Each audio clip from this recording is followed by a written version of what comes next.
સુરતમાં છેલ્લા ઘણા સમયથી અસામાજિક તત્વોનો આતંક દિવસે ને દિવસે વધી રહ્યો છે, ત્યારે ઉધનામાં ગેંગવોરમાં એકની હત્યા થઈ છે। માથાભારેની છાપ ધરાવતા ચીખલીગરની સરા જાહેર હત્યા કરાતા ચકચાર મચી જવા પામી છે। તો બનાવની જાણ થતાં પોલીસે સ્થળે દોડી જઈ તપાસ શરૂ કરી છે। ઉધનામાં બીઆરસી પાસે પ્રભુનગરમાં ગુરુજીતસિંહ ઉર્ફે કલ્લુ જગજીતસિંહ ઉર્ફે ભાવસિંહ ચીખલીગર રીઢો હતો। તેના વિરુદ્ધ મારામારી, રાયોટિંગ અને પ્રોહિબિશનના અનેકો ગુના નોંધાયા છે।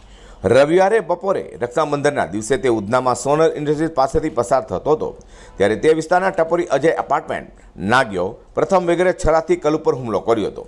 કલ્લુ જીવ બચાવવા ભાગ્યો, પરંતુ ટપોરીએ તેનો ફિલ્મી ઢબે પીછો કરીને કલ્લુને 5 જેટલા ઘા નાખી દીધા હતા, જેથી રસ્તા પર જ તેનું મોત થવા પામ્યું હતું। પોલીસને આ બાબતની જાણ કરતાં જ પોલીસે ઘટના સ્થળે પહોંચી હતી। 2 ટપોરીને પોલીસે ઝડપી પાડ્યા છે। ગુરુજીતસિંહના બનાવી બલદેવ ઉત્તમે ઉધના પોલીસ મથકમાં હાલ ફરિયાદ નોંધાવી છે।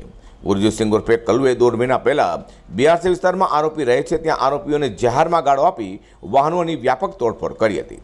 કલ્લુની ગેંગ અને નાગિયા અજયની ગેંગ વચ્ચે નાની મોટી ચકમક પણ થતી હતી। શુક્રવારે પણ કલ્લુ અને નાગિયા વચ્ચે બબાલ થઈ હતી। તે સમયે કલ્લુ વિરુદ્ધ ઉધના પોલીસ સ્ટેશનમાં અરજી થઈ હતી, જોકે તે સમયે કલ્લુ ભાગી છૂટ્યો હતો। હાલ તો કલ્લુની હત્યા પાછળનું કોઈ જ કારણ બહાર આવ્યું નથી। જ્યારે સિવિલ હોસ્પિટલના પોસ્ટમોર્ટમ રૂમમાં એકના એક દીકરાના મૃતદેહ છોડી પરિવાર હુમલાખોરોને શોધવા નીકળી પડ્યો છે। પરિવાર હુમલાખોરોની જાણ માટે પોલીસ સાથે સીસીટીવી ચેક કરી રહ્યું છે। અઝર કુર્સી સાથે પ્રકાશવાળા।